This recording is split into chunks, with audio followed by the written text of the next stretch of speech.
And what's up guys, this is my camera comparison test of the iPhone 14 Pro versus the Google Pixel 7 Pro, and this is the Galaxy S22 Ultra. Now this is 4K video on the front facing camera on each. How does the audio sound? I'm down here at the beach.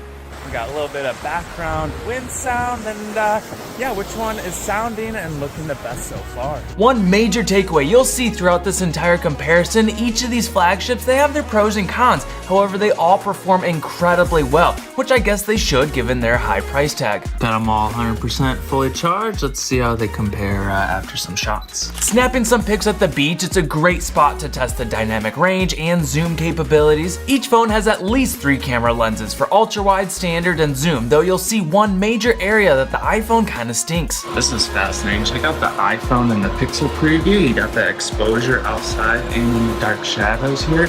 And on the old S22, it's super blown out. It's not showing you a legit preview. Now, after the S22 captured the shot, its HDR looks good, actually even brighter in the shadow areas. See that sign all the way over there? Check out how the zooms compare on this. The iPhone, all the way 15x max. And I mean, that's okay, I guess, but as soon as you look at the Pixel, check out that comparison, or the S22, that's only at 30x. This one can keep going farther in. As we zoom in, anything in that 3 to 5 times range looks great on all the cameras. But anytime we start zooming in past that, you're gonna see that the iPhone really lacks. I get a lot of people fussing that, oh, they would never need to zoom in 100 times. And sure, that might be true, but you're missing the point. Because when you zoom in at your music concerts or your kid's soccer game or basically everyday life, normal zoom is very helpful to have, even just in that 5 to 15x range. With iPhone, it's 15 times is kind of garbage. Pixel and the S22, they are worlds better. Apple really should step it up in this area of zoom. Or say I want to zoom in on the cute new baby swans. Sure, it looks okay at maybe 3x, but when you get to 5, 9, it's a little trashy.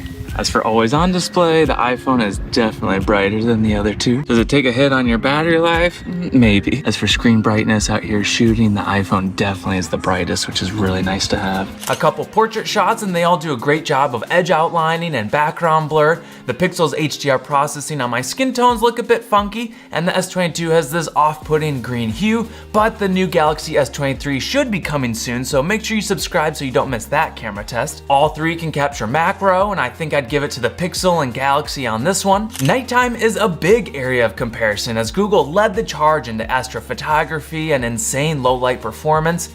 Now the other guys, they've definitely caught up, and whether you're shooting on the ultra wide or the standard or even the telephoto, the photos look very impressive. Little astrophotography comparison, Pixel was up at 4 minutes duration, both S22 and iPhone, 30-second max. But the big question is it worth it? I think overall Pixel 7 Pro still wins in low light, and it auto-generates these sweet animated videos which are mesmerizing to watch and share. And you see that epic line of bright lights in the sky? I was able to capture Starlink satellites cruising by, so cool. Jumping into videos starting on the ultra wide, 4K 30 on each, iPhone is the widest field of view, which I definitely prefer, and I think it's a tad sharper than the others as well. Just look at the details in the sand and the seashells. Though for stabilization, I think iPhone might be the most wobbly. What do you think? On the 1X, they look very similar here. Slight white balance and saturation differences, but man, these 3 are getting so similar nowadays, it's crazy. I'll tell you why that's a good thing in just a second. Zooming in on the telephoto, about 5x on each, I really have to hand it to the Pixel 7 Pro. I think it looks the best, at least right here.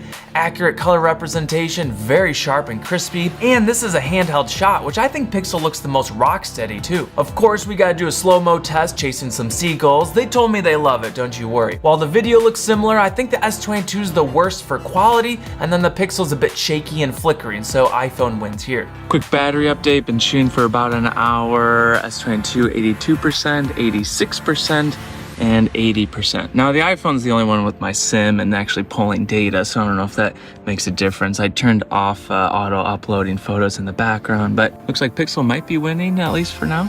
Check it out, my iPhone just glitched, froze up, not force rebooted.